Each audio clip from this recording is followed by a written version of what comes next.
Next topic is mixed banking system. So we have already discussed two types of banks, commercial banks and investment banks. Commercial banks are engaged in short-term financing. At the same time, investment banks are engaged in long-term financing. So when a bank performs the functions of both commercial banks and investment banks, we can call it as mixed bank. So a mixed banking system combines both investment banking and commercial banking. Such banks raise deposits from the public, repayable on demand, and lend it to both short term as well as long term requirements of trade and industry. Such a banking system is called mixed banking system. Then now what are the advantages of mixed banking system? First one is it grants short-term loans and also grants long-term loans that we have already discussed. So an industrial concern need not go to different banks for its different types of requirements. So for short-term finance, industrial concerns have to approach commercial banks, and for long-term loans, they have to approach investment banks. But in the case of mixed banking system, it gives both short-term loans and long-term loans. So there is no need to go to approach different banks for different types of loans. Second one is if a commercial bank undertakes industrial banking, it will have large funds to provide financial assistance to industries. Another advantage is a mixed bank appoints experts to assess the credit worthiness of industry units before granting loans and advances and to evaluate its securities. Okay, so a mixed bank usually appoints experts to assess the credit worthiness of industrial concerns and it will also evaluate the securities issued by industrial concerns.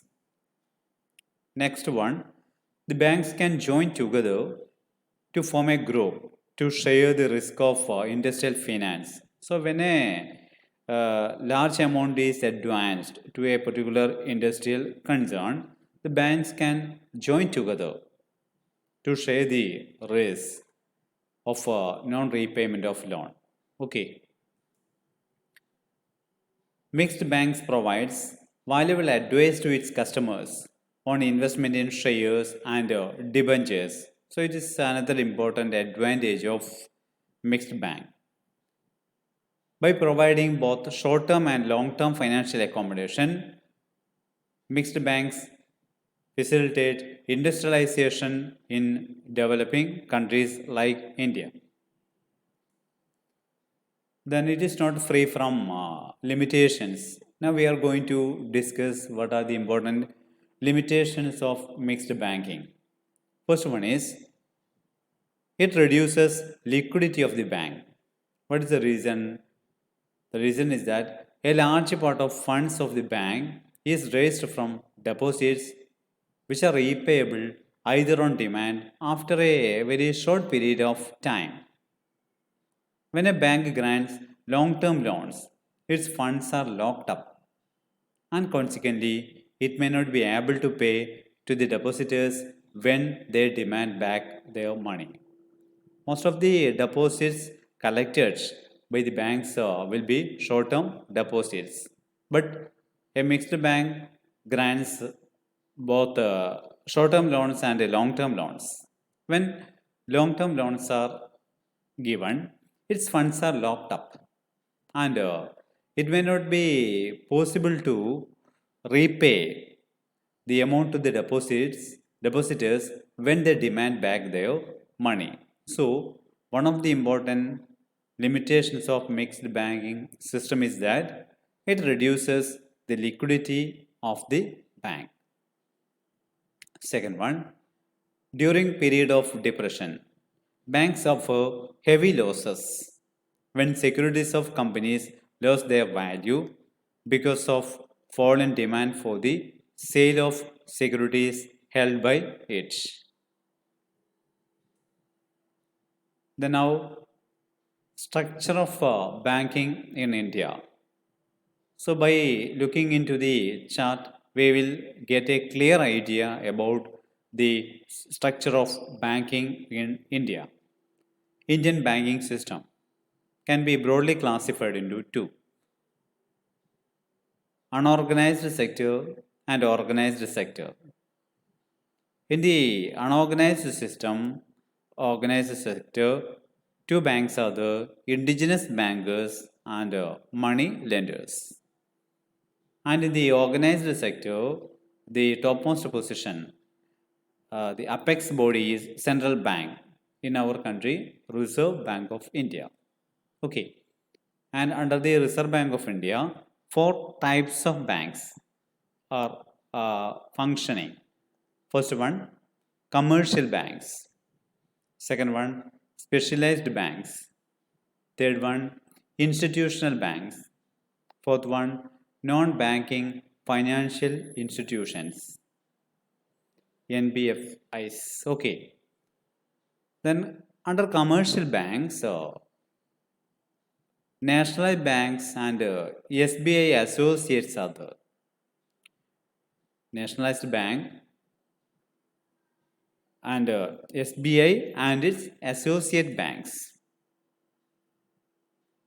Okay. And commercial banks can be again classified into private sector banks and foreign banks. And under private sector, old private sector banks are there, as well as new private sector banks are also working. Then specialized banks. Under this category, land mortgage banks, rural credit banks, industrial development, housing finance, Exim Bank. These are the important specialized banks working in India. Then institutional banks.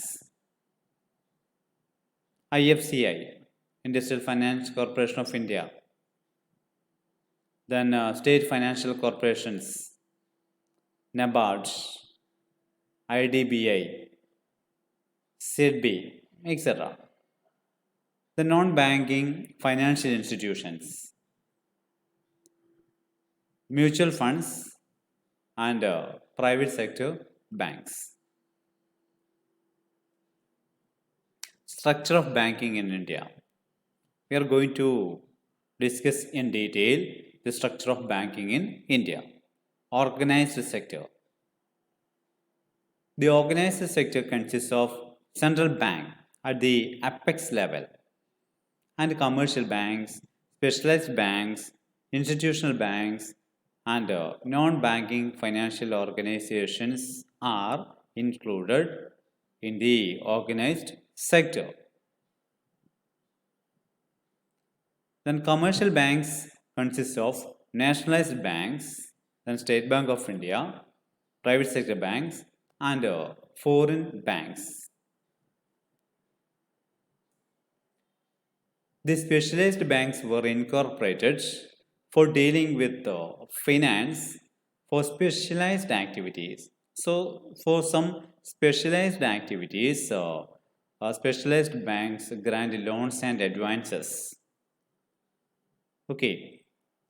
The important specialized banks are Land Mortgage Bank, then Regional Rural Banks, RRBs, Industrial Development Banks, National Housing Bank, NHB, Export Import Bank, Exim Bank.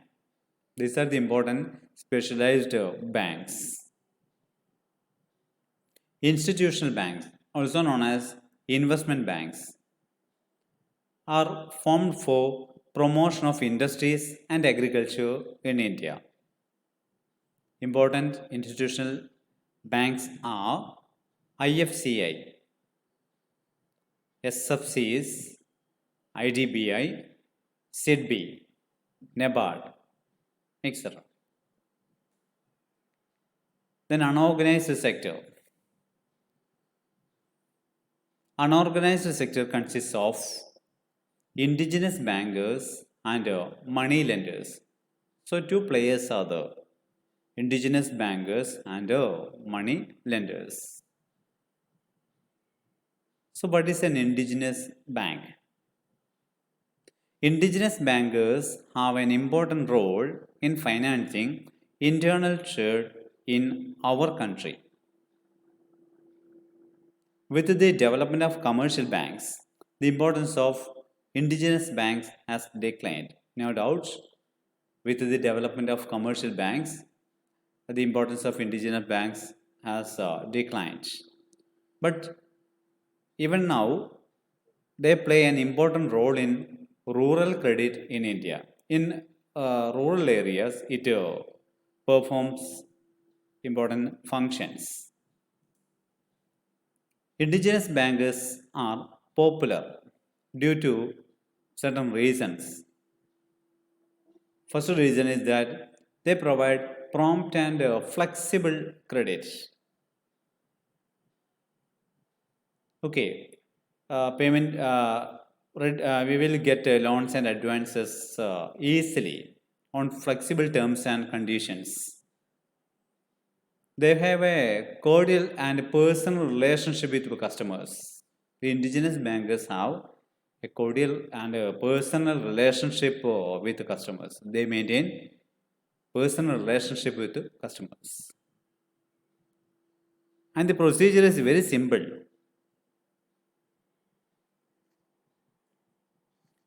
They give loans to small productive units not fully covered by commercial banks. Okay, small productive units. They are not getting sufficient financial assistance from commercial banks. So, such small productive units get loans from these indigenous bankers.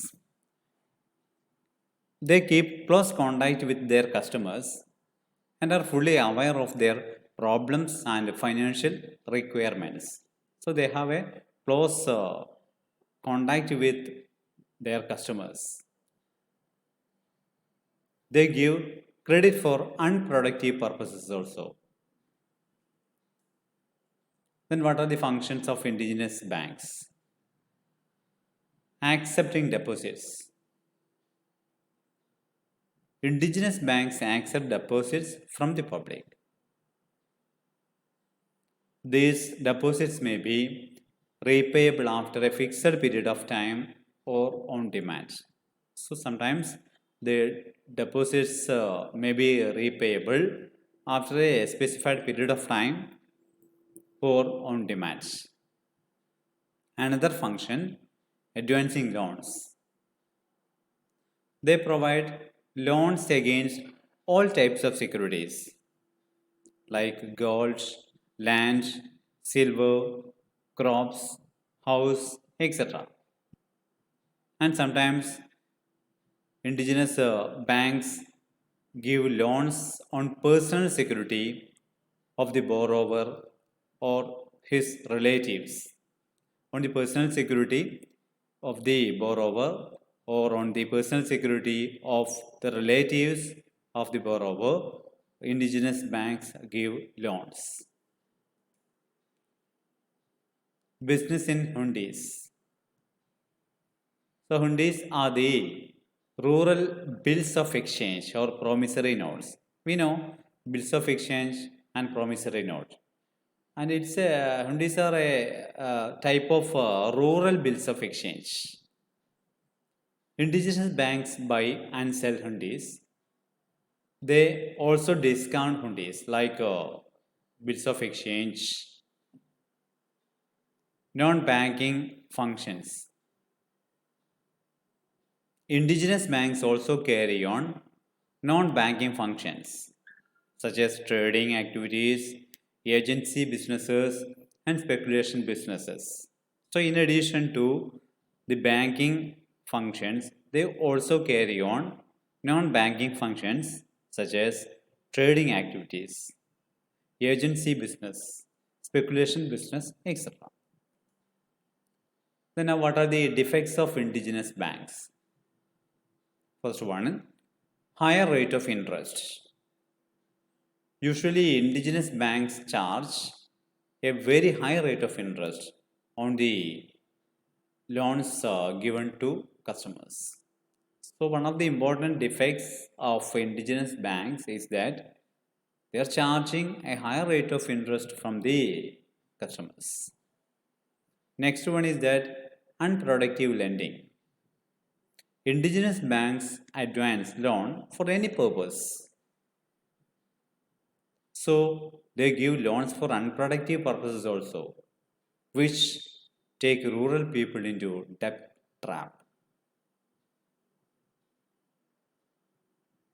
Mixing banking with non-banking business.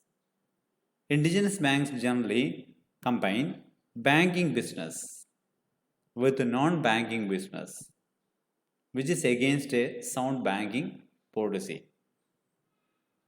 Public sector banks and other private sector banks mainly perform banking functions only. They are not performing any non-banking business. But indigenous banks perform both banking functions and non-banking functions. Unorganized banking system. Different indigenous banks operate separately and independently without any control, without the control of the Reserve Bank of India or any other laws. So unorganized banking system. Next one is insufficient capital. The financial resources of indigenous banks, mostly own funds, are insufficient to meet the demands of the borrowers. The financial resources of the indigenous banks will be insufficient to meet the demands of the borrowers. Exploitation of customers. The indigenous banks generally resort to all types of malpractices to exploit the customers.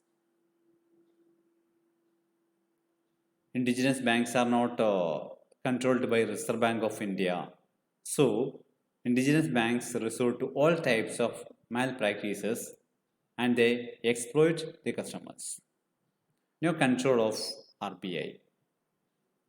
Indigenous bankers function without any control by the Reserve Bank of India and the government. The next type of unorganized sector, next one, money lenders. Money lenders depend entirely on their own funds for lending. Okay, so they are not accident deposits, they are lending their own money. Money lenders include large farmers, merchants, zamindars, goldsmiths, etc. They are lending their own money. What are the features of money lenders? They use their own funds for lending. That we already discussed. They are not accepting deposits from the public. They use their own funds for lending. Their customers are mainly the weaker sections of the society. They usually charge a very high rate of interest. Okay, money lenders usually charge a very high rate of interest than the interest rate charged by commercial banks. They provide quick credit for any purpose. You can approach money lenders, you will get money on easy terms within a short time. Their loans are highly exploitative in nature. So now what are the differences between indigenous bankers and money lenders that we are going to discuss. indigenous bankers generally accept deposits from rural people and advance loans. Okay, so indigenous bankers accept deposits and advance loans, but money lenders do not accept deposits but only lend their own money. They are not accepting deposits, they lend their own money. Indigenous bankers lend money for industrial and trading activities. Indigenous bankers generally lend money for industrial and trading activities, but money lenders lend money for consumption and unproductive purposes. Indigenous bankers deal in hundis, but money lenders do not deal in hundis, local bits of exchange. Okay, indigenous bankers carry on their own business in urban and semi-urban areas, but money lenders carry on their business in rural areas. So, thank you.